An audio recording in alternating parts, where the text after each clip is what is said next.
Fees कहाँ से भरूं मैं?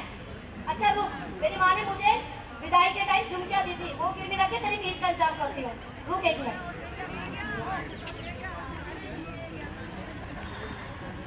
सुमन, सुमन, तुमने मेरी झुमकियाँ देखी क्या? हे भगवान। राहुल, तुमने मेरी झुमकियाँ देखी क्या?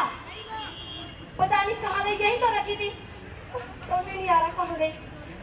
मेरी माँ का एक आखिरी गहना था मेरे पास, कोई पता नहीं कहाँ गुम हो गया। कहाँ से रमा, अरे बड़ा सर में दर्द दिमाग खराब है। एक गर्मा गर्म चाय तो बना दे, जरा नींबू भी डाल दे उसमें। तुमने बहुत सर में दर्द हो रहा है आज। तुम्हें शर्म नहीं आती है? रात को पी के लेट सोओगे तो सर में दर्द तो होगा ही। तुम्हें तो सुबह उठते ही चाय और शाम को होते ही बोतल, और कुछ चाहिए होता है तुम्हें? अरे झापाओ, तुम क्यों चिल्लाने लग जाती है? एक कप चाय तो मांग रहा हूँ, क्या अपने पति के लिए तो एक कप चाय नहीं बना सकती? तुम्हें पता है मेरी माँ की झुमकियाँ नहीं मिल रही है, सुबह से ढूंढने में परेशान हूँ, पता नहीं कहाँ गुम हो गई। अरे यही कहीं रखी होंगी, ढूंढ लियो बाद में। पहले एक कप चाय तो पिला दे, मिल जाएंगी। नहीं मिल रही है, और मुझे तो शक है वो झुमकियाँ तुमने चुराई है। कल सारा सामान बिखरा हुआ था। क्या नहीं मारेगा ना वो? क्यों तू बार बार मुझ पे ही शक करती रहती है? इस घर में क्या मैं ही हूँ और नहीं है? शक नहीं करती तो मेरा शक अभी खत्म करो। खा राहुल की कसम कि तुमने चोरी नहीं की झुमकियाँ। क्या है बात बात पे कसम खिलाती रहती है? हाँ चुराइए, वो क्या करेगी? क्या तुमने मेरी माँ की झुमकियाँ बेच डाली? हाँ मुझे जरूरत थी, और वैसे भी तू कौन सा उन्हें पहनती थोड़ी थी, ऐसे ही तो पड़ी थी वो।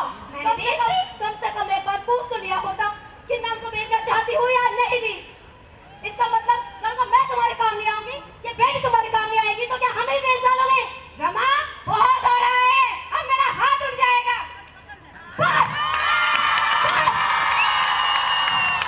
बस, अब और नहीं सहूंगी मैं। बस, तूने अपने पति का हाथ झटका। झटका, और अगर तुम एक कदम आगे बढ़ोगे तो मैं हाथ उठा नहीं सकती हूँ। समझी तुम?